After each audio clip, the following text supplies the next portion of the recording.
Welcome to Transformation Heroes by Feedia, a series dedicated to CX professionals. Hello and welcome to another episode of Transformation Heroes, joined once again by François. Hello, François. Hello, Carlos. Good to be back. Good to see you. Today we're going to be exploring the CX budget, most notably how we can achieve more with the same budget. So today we're going through 8 tips, and I think we can jump right into it. Right. So tip number 1 is all about leveraging the existing data that you have in your CX team. So from your knowledge, how do you believe CX teams can get the most out of existing customer data to help maybe uncover trends and preferences without adding costs? Yeah, so the first tip I think is very valuable because a lot of the CX insights when it comes to like transformation, detecting improvements and so on comes from data basically. And collecting data is like it's doable, but it's quite expensive. It's less and less expensive, but it is still an expensive process. And while you may like want to run another like 10, 20 surveys, which none of your customers wants, you probably have other options available to you. And some of these options include listening to what your customers are already saying, like the data that you already have. And a couple of sources that we've already mentioned on this show could be e-reputation, like you've got a lot in there, could be tickets. So whenever a customer has a customer request, customer support is going to answer, like getting this first interaction into the system is very valuable. Same for the social networks. Like this is another one where you have like tons of qualitative data in there, which was very, very hard to tap into before there was the AI revolution. Yeah, exactly. And I think you touched on a really interesting point when you talk about the qualitative data. The fact that now we're able to harness AI to be able to deliver us summary of our data that's not thousands of pages long from reporting allows us to really take action on the data we have. And we're not, just giving that to customer support to look into or the marketing team that might be looking at the reviews. But instead, we're able as a CX team to be able to use that data amongst all the other channels that we're collecting from. Yeah, exactly. And again, the good news is you don't have to pay for it because it's already there. Like you don't have to collect new things because again, you already have it. And there is a challenge, I would say, with like customer privacy as well. Because again, when it's social networks, like they're using the personal accounts, even like with your reputation, like if you leave a Google review, you have like your personal name. But again, technology today can help us very quickly and very easily identify this personal information to make them either to anonymize them or just to make sure that they are stored in a very secure way, making the content of that feedback very, again, usable. Like you don't have to necessarily have the permission if you can anonymize it automatically. And then you get your tickets, you get your social networks, you get your e-reputations, and you don't have to ask for another survey. Yeah, exactly. And I think the best thing is it's free.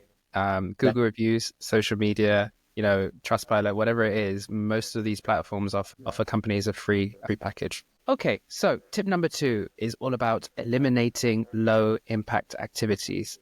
So if we were to maybe expand on that, could you maybe help me assess what are some CX activities that are low impact? Yeah. So CX is not a new field, right? Like customer experience have been there for quite some time.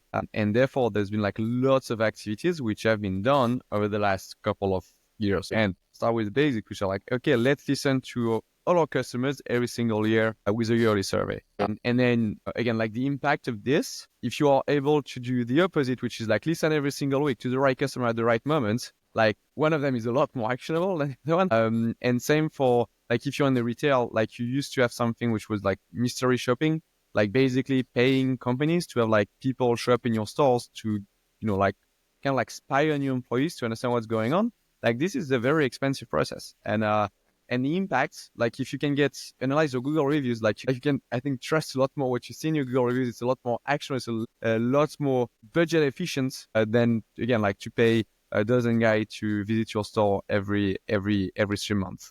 Absolutely. And just on the mystery shopping as well, you're basing that on very subjective opinions because they're 12 individuals that have their own feelings of what, a shop front should look like, the experience should be. And so that's not as clean cut as having reviews that can be, processed and analyzed. Yeah. And again, like it's all about budget as the point of this. So you want to make sure, and again, like we can have the same argument for digital product as well, is you have like so many ways and so many tools to measure what's going on your products that at some point, like some of it is just not that useful anymore. And so making a list of all the measurements tools, like that's a very good one where you can say, okay, well, what's the volume? What's the frequency of this customer feedback? And then you can act, okay, let's focus on maybe the top 10. We don't need 30. And then making sure that when it comes to analyzing this information and then, like going through the customer intelligence process, so detecting the insight, detecting the pain points and so on. Like, again, there's lots of different tools to do that, to do all of these different parts. And so you want to make sure that you assess very clearly which ones are adding like real value, where you've measured return on investment on them, rather than the one that you used to do because the guy that was running CX before you set it up like a couple of years ago. Yeah, and that brings us very nicely over to tip number 3, which is optimizing tools with AI to improve productivity. So just expanding on your previous point, how can we use AI tools in order for CX professionals to delegate some of that information to the AI rather than having to do manual work? Yeah, and again, goes with, like CX budget to achieve more. There are a couple of points here, like a lot of CX activities are quite manual, right? Like, again, if you think about like building a survey, like that's a very manual thing to do. Like, you need to type the question, then you need to translate it and so on. So again, that's one example of something that can be easily done with AI. And then there are a couple of ones which I think I like the most, are the one about like taking decisions. And then there are like 3 that comes to my mind. There's the first one in terms of detecting pain points. So again, like if you were to read, like if I throw you, Carlos, like 1,000 verbatims from your clients, and I ask you to give me the top 5 pain points, that's a pretty long process. Like that would take you a couple of hours, if not a full day. AI can do that in like a couple of seconds. So that's one that I really like. I also really enjoy the one about like action plans. Again, if you want to create an action plan from scratch, that's going to take you, I'll give you like, again, like 500 customer feedback and ask you like, what can we do to fix these issues? You will do it, but it's going to take you a couple of days, and you need to have very good knowledge about the customer context, about your organization's context, and so on, which if you have AI that is plugged into your CRM, that it has your company's context, can do like this action plan, but not one, but can do like hundreds of them very efficiently. And then the third one, which is my favorite, Carlos, is the one about like reports generation, report building, because we've all spent like a lot of time building like PowerPoint presentation. And at the end of the day, if you want to help your organization transform, you need to convince people. And to convince people, you need to show them something. And building this report is it's usually a very painful and manual process where you need to get all your surveys, graphics, you need to make sure they looks good, you need to add the annotations and so on. And again, like AI can do that for you. Yeah. And I think we'll touch on that point a little bit later on, because that's a very good point about reports. Certainly something to capitalize on, especially with AI. What I wanted to touch on next is going slightly off from the AI perspective and more on the human approach. So something that would be great is having a community. And I know a lot of companies look for that with their customers, being able to build a community together. How do you believe community-based initiatives like webinars, online forums, how do you believe they help strengthen a brand's relationship with customers? Well, I think that all steps to the budgets, because kind of like running a community is not that expensive. Like if you compare to like hiring, again, like a 500 customers panel, I mean, they're not customers, but like panel from like other, like from your industry or from like consumers, like these are fairly expensive processes, right? Like they take a lot of the budget. And so if you can build some community and make sure that, because the risk with community, it's interesting because we had a call yesterday with a customer, a Fideo customer, and they've discussed that, like they used to have a community of ambassadors, but it was so tiny. And so like it was the same for more than 10 years. So they were like they were a massive fan of the brand and so on. But at the end of the day, they had to change the community, which makes sense because it was always the same. They were always like, oh, your update looks great. And then you got like other customers that were like, no, that's terrible. So you want to find the right balance between making sure that you do have a community, but that community is not always the same, because otherwise from a CX professional, you can go in the wrong direction. Because if you get like people which are massive fan of your brand and that have, again, like other interests than the rest of your customers, well, it doesn't quite work out. But if you can build a community that doesn't come from money, that doesn't come for free gift, but that comes because they love your brand, like that's a very, very powerful CX asset.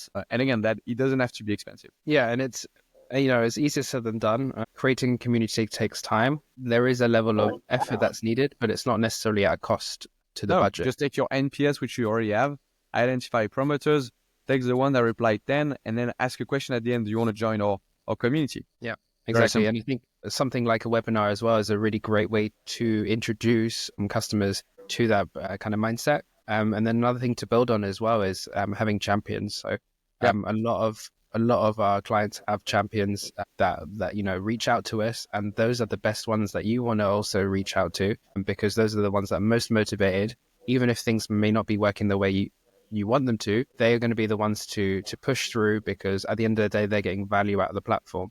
And that's the type of people that you want to connect with. Yeah, exactly. Great. So tip number 5 is about internalizing CX services. So we know that the CX teams often rely on other partners, whether that be consultants. What sort of functions do you believe can be internalized? Taking a big chunk of the budget is everything you externalize, right? And there is a point with software which you can centralize. If you have like a tool for collection, a tool for centralization of your first-party data, a tool for generating action plan, a tool for like building BI reports, like again, like all of this, you can centralize. When it comes to services, it's not necessarily about like centralization. It's more about like internalization. So making sure that some of these key functions, like again, building an action plan, you do not want to have like a bunch of consultants, which again, like can been working with you for a long time. But at the end of the day, if you want your customer experience to be a competitive advantage and to move the lines inside your organization, like it has to come from full-time employees. So making sure that this is internalized. And then there's an argument to say like, okay, well, we don't have the bandwidth, we don't have the resources to do that. And that's exactly where AI should empower you to achieve a lot more. So yeah, like that would be a key one to achieve more. Okay. Makes sense. Now, something I wanted to talk to and I had to put on the brakes for you was tip number 6. Tip number 6 is investing in report storytelling in order to convince C-suite teams. Why is report storytelling so important for CX professionals, and how can it be used? Yeah, and it goes with the achieving more part of our episode, which is like, okay, well, now that you build these great reports, like how do you make sure that these reports do not, like, okay, they reach a CEO or they reach like head of marketing or head of product, like, but at the end of the day, how do you turn the insight that you've discovered, which again, costs money, because you invested the time, you had to have the tools to detect them, to collect the information, to centralize, like there is the whole process to get this report at the end of the day. And then when it comes to improvements, to transformation, like it's all about like, okay, how many people can I convince that this insight is the one that we should focus on? And I think, yeah, Carlos, you got a point on storytelling. Like it is the absolute best way for us human beings to take a piece of information, feel the pain of the customer, like have some empathy and be like, okay, well, this is a context, this is a bad guy, this is a good guy. How do we make sure that the good guy eliminates the bad guy, aka the pain points? And how do we make sure that the hero, which in your case would be the customer, is actually successful at the end of its journey? And so making sure that the reports are not just, like very unsexy PowerPoints, but there is an idea of like, okay, there is the organization context. This is like how many people are affected. This is like the key action that we recommend. Like this is the impact of these actions. Like, and making sure that you have at the end of the day, like you storify as much as possible is very important because it helps you have a lot more impact within the organization. Because again, like if you have a report that's amazing, that's very visual, that looks like it was done from your heart, basically, like you're going to have like a lot more impact than if it's just like an Excel spreadsheet that you share and be like, hey, this customer segment is down like 5 points. Like it doesn't really motivate absolutely people, right? I think we've worked in companies where decision makers, I think we all have, where decision makers don't have much time, and they're the ones you need to convince, and you might only have 15 minutes to get them to understand your point of view and take action effectively. And if you're showing them, as you say, a very old, outdated PowerPoint without enough visualization, you could be missing something that will then take you another 6 months before you can get action again. So it's really important to be able to get movement and get action. Yeah, and I would kind of like counter on that, because I think like it also comes down to, okay, yes, your boss's boss can be the one that, like pull the trigger.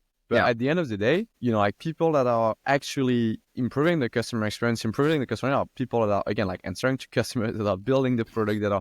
So I think like these reports, and that's why storytelling is very important, is because like you want to make sure that it's about like telling the story of the customer and that the customer is at the center of this report. And that's why like the reports, at the end of the day, when it comes to like in customer intelligence, understanding what's wrong with your product, what you can improve, like the opportunities and so on, it has to be 100% centered on the customer. And again, these reports should not only be for the top; they should also be for basically everyone that has an impact on the customer journey, on the customer experience in his job. Yeah, Yeah, no, I was thinking more in terms of saving budget by increasing your budget. No, but again, like the thing is you're building reports anyway, and these reports are expensive. Like there's no way around it, and that's okay. But again, then let's build something that's great, and then make sure that these reports, as much as possible, they touch as many people as possible within the organization. Absolutely. And if you do that, like the impact is massive. Lovely. Well, talking about employees, something that would be great to focus on is tip number 7, which is focusing on employee training. So from your point of view, what sort of methods could empower your team, external teams, to be able to make real-time decisions that benefit the customer? Yeah. So employee, when they join, they do join for a salary, but you want them to join for the mission of the company as well. And again, that's true for a startup. That's true for a large organization as well. Like you want your employees, and again, as a CX professional, if you want to improve the business, if you want to make it transform faster, like you need people within your organization to be your allies. And the only way to do that is they have to feel the customer, right? They have to feel what the customer feel. And the only way to do that is to train them on customer journey. It's to train them of like, okay, how do I access information about like what my customers are feeling? What are the pain points? Like what are we working on to actually improve that customer experience? And so it starts with the training during the onboarding, and it starts by making sure that they can feel like they are in the customer shoes, and that there are very clear way for them to, again, identify what are the pain points of the customers, what is the level of experience that we deliver as a business, and then making sure that's kind of like the last step of, okay, what is my role? And even if I'm an accountant, even if I'm like a software engineer, like how do I impact with my job the end customer? Because again, at the end of the day, if the end customer experience is great, like the business is going to do just fine. And again, you can be an accountant, you're not necessarily directly in front of the customer, but it's very important to understand that, okay, well, if you bill correctly, if you report correctly, if there's transparency and so on, like it does impact at the end of the day, even though it's not like a day-to-day communication with the end customer, it does impact the overall customer experience and therefore your job. Yeah, I think it's really important, as you mentioned, to introduce all employees to the customer use cases that you have. You know, even just working in charity industry, which is completely outside of the kind of classic private industry, but we have people that would come to us and need help. And no matter what part of the company you work in, it felt really nice to understand that, as you said, if I'm in accounting, I'm processing the payments that are going out to these individuals, or I'm getting donations coming in and I'm processing that. And it's really nice to kind of have that feeling that even though you feel like you're working in your own department, separated from everyone else, you are still making a difference to the customer. Okay, so our final tip. Tip number 8 is enhancing cross-department collaboration. So focusing outside of the employee training side of getting them used to the use case, now we're looking into how do we have departments work together towards one goal. So in your opinion, how can fostering open communication between departments influence CX efforts? I think this point is very interesting because it covers both part of this episode, right? Like having more impact, budget, right? Like these two are usually, if you want more impact, one argument would be like, okay, well, just have a larger budget and do more. Again, in 2024, like maybe not the best, doesn't have to be the by default solution. When it comes to cross-department collaboration costs, like I think there are one first argument, which is about like centralization, like making sure that you break every single silo of information. Like, because again, like products, they are getting their feedback. Marketing, they're getting their feedback. Like they have to understand what are prospects looking for. They have to understand the market. So they have to get that information. And then on the HR side, they do measure the employee experience. And the employee experience is related to the customer experience. So, like if you basically have all of this, and it might not directly touch your CX budget, but at the end of the day, like as a CX, like you need to have a global view of everything because that is your job. And so you want to make sure that you can centralize as much as possible the Google Store, the Trustpilot, the Glassdoor reviews, the support tickets. Like you need to have that global view, because then you can have the intelligence at the end of the day to be like, okay, well, let's focus on these points, because from all the signals we're getting, like this is where the most impact is going to happen. And at the end of the day, this is cross-department, right? Because you need to be able to connect with every single department. And anyway, as a CX professional, like you're getting pinged by every department anyway, so you might as well, be proactive and have access to the information. And then there is, I think, another argument to, when you've built your insights, your actions plan, and so on, that you make sure that they are not always for customer support, that they're not always for like, hey, procurement, but that they can bring different parts of the organizations together through that customer journey. So making sure, like that, okay, well, we have a problem with the documentation. It does impact customer support. It also impacts product, right? So you want to make sure that you build as many reports and as many insights as possible that do take some departments together, because again, like this works a lot better this way. Like if the company feels like one. Yeah, I think the other thing that's interesting as well is being transparent about your customer feedback. So obviously we're collecting all that information. It's great that it's being worked through the CX department, but I think one thing that really gives ownership to the feedback is by distributing it. So whether that be in meetings and being like, look, guys, this is the type of feedback we're receiving, whether that be in like all hands, global company meetings on feedback channels like Slack or Microsoft Teams, having that level of transparency gives people the feeling of, okay, this is real time. This is coming in like right now. This Google review just happened, and how that impacts your role as well. Yeah. And again, like part of the why people are joining your business is, again, they want to be part of the mission, right? So if they want to be part of the mission, and even if you're not there yet, because again, like you're like a lot of our customers feel like they're pretty old companies because they've been there for a very long time, because we don't necessarily work with startups.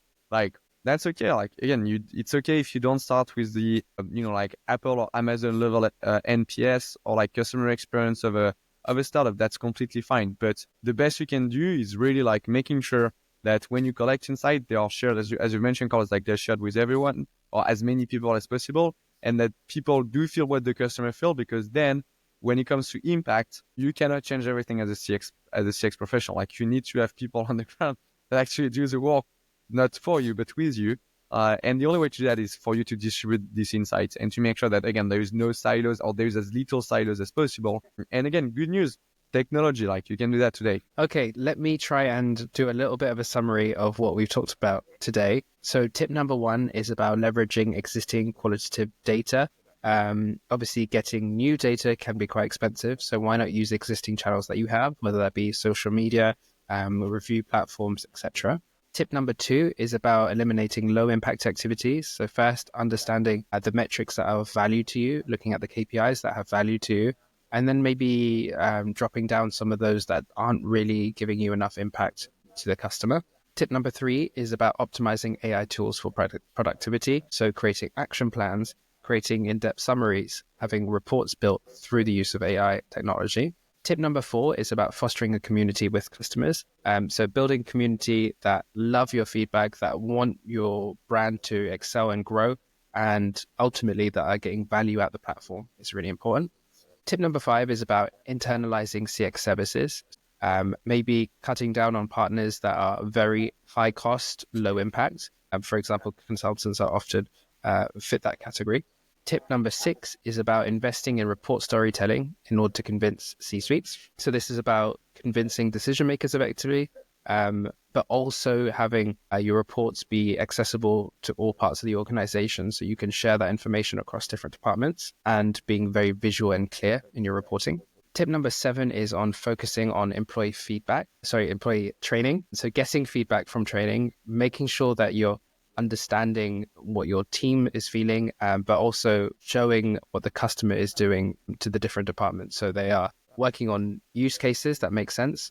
They are feeling like they are frontline employees, they're on the ground, they're taking impact, and identifying those pain points of the customer. And then finally, tip 8 is about enhancing cross-departmental collaboration. So being really transparent on your customer feedback, but also bringing departments together to work towards that customer journey. Very clear. Anything I may have missed? Nope. Sounds good to me. Wonderful. Well, thank you again, François, for your time. It was lovely to speak to you. Bye, Carlos. See you. Bye.